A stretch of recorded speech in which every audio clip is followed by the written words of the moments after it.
Magandang araw po at magandang gabi sa mga nakakapanood sa gabi at sa lahat po ng naabot ng video na ito. Welcome po ulit dito sa AMBO Avoy Mix Videos. Ngayon po, isang video ang bibigyan natin ng reaction at ng komento. So, kayo rin po magbigay po kayo ng inyong komento dyan sa ating comment box nang malaman natin pare-parehas kung ano ang ating salubin tungkol dito sa video na ito na mula kay Rappler, no?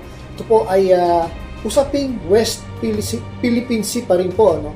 At sasama po muna tayo panandalian sa biyahe ni PCG BRP Cabra. So eto po, no, yung kanilang challenge, radio challenge sa China Coast Guard. So panoorin po natin. Eto po ang video, wag na natin patagalin. Eto na po. China Coast Guard Vessel 3104. This is Philippine Coast Guard Vessel BRP Cabra MRRD 4409. You are advised that you are currently sailing within the Philippine Exclusive Economic Zone, approximately 44.66 nautical miles northeast of Cape Bolinao, Pangasinan, Philippines. In accordance with the Republic. So stop po natin, napakalapit po, no? Ilang nautical miles lang mula dun sa Bolinao, Pangasinan, no? So yung barko po ang nakikita ninyo na yan po, no? Yan po ay ang Chinese Coast Guard, no, na kasalukuyang binablock po ng Philippines na makalapit pa sa Pampang, no? Sobrang lapit na, no? Parang sabi 44 nautical miles, no? Loob na ng halos Pilipinas ito no? Parang laot na ng Pilipinas. Grabe naman sila. Ang kakapal talaga ng mukha nitong Chinese Coast Guard na ito, no? At sige, tuloy natin, tingnan natin yung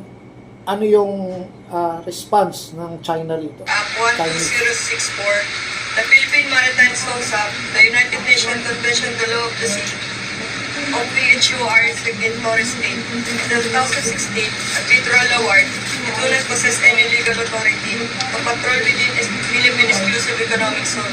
You are directed to depart immediately, notify us of your intention. Your illegal activities will be reported to higher authority. Over.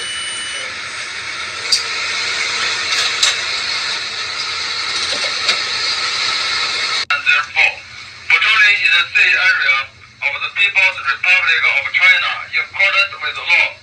Your behavior has threatened our safety of navigation. Please keep at least 2 nautical miles away from our vessel. Philippine Coast Guard Vessel 4409. This is China Coast Guard Vessel 3104. Patrolling in the sea area of the People's Republic of China in accordance with the law. Your behavior has threatened our safety of navigation. Please keep at least 2 nautical miles away from our vessel. Over. So yun po ang sagot ng China, no? Ang sinasabi nila, ang kanilang ginagawa ay naayon po sa batas nila. Samantalang kung sa atin ay naaayon sa batas ng international law ayon sa pinag-usapan dun sa UNCLOS. So parang naggagaguhan na lang tayo dito, no? Kasi batas sa batas, no? Parang nang-iinis lang itong China, no? Intimidation nga, no? Sa batas nila, hindi sa batas ng international law yung ginagawa nila, no? Sa sarili nilang batas. So hindi ho sila kumikilala dito sa sinasabi nila international law, na yung batas na yon, yun yung pinapatupad ng Pilipinas sa tuwing tayo ay nagmamandato sa kanila. So sa tingin ko talagang intimidation yung kanilang ginagawa, at parang itong ating Philippine Coast Guard ay nakikipag-usap lamang, no, sa isang loko-loko, no, na walang ginawa kung hindi mang-asar, no. Itong pang-aasar nila, ito yung isang pang-aasar na magastos, no, samantalang marami rong problema sa kanilang bayan na kulang sa pagkain, pero itong ginagawa ng China ay isang pang-aasar na magastos. So sige po, tuloy natin yung video.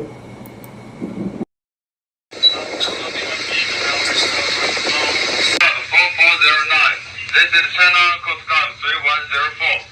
Patrolling in the sea area of Republic of China in accordance with the law. Philippine Coast Guard 4409. This is China Coast Guard 3104. Patrolling in the sea area in accordance with the law. Over. Yun nga ho, no? With accordance to the law. Pero wala ho silang sinasabi kung anong batas yun. No? Sabihin, batas nila lang po yun. No? Na yung batas na yun ay salungat dito sa tinatawag natin international law. No? Yung kanilang pinirmahan din dito sa tinatawag nilang UNCLOS. So, kung ganito at ganito lang naman ang pang-araw-araw pag-uusapan, parang naglolokohan lang tayo, no? Yung Pilipinas at between doon sa China Coast Guard, no? So, maliwanag, intimidation to, paghahamon po ito, no? Pinipitsarahan ka, tapos hinihintay lang na sumunto ka at sila handa pong lumaban. Kita mo yung Coast Guard nila, may kanyon. Actually, hindi lang yun Coast Guard, no? Yun po ay Navy ship, no? Pininturahan lang nila ng white at nilagyan nilang Coast Guard. Pero ready to fight po yun, as in, no? Sa atin, wala tayong Coast Guard na may ganyang kanyon kagaya sa kanila. Meron sa harap, di ba? So, yun po, no? Kung ako ang tatanungin, ang mako-comment ko dito ay kung sige, no, magtitimpi tayo as long walang gera. Pero pag lumapit pa yan at halos umabot na sa kalupaan, siguro makatwiran lang na paputukan natin ito, no?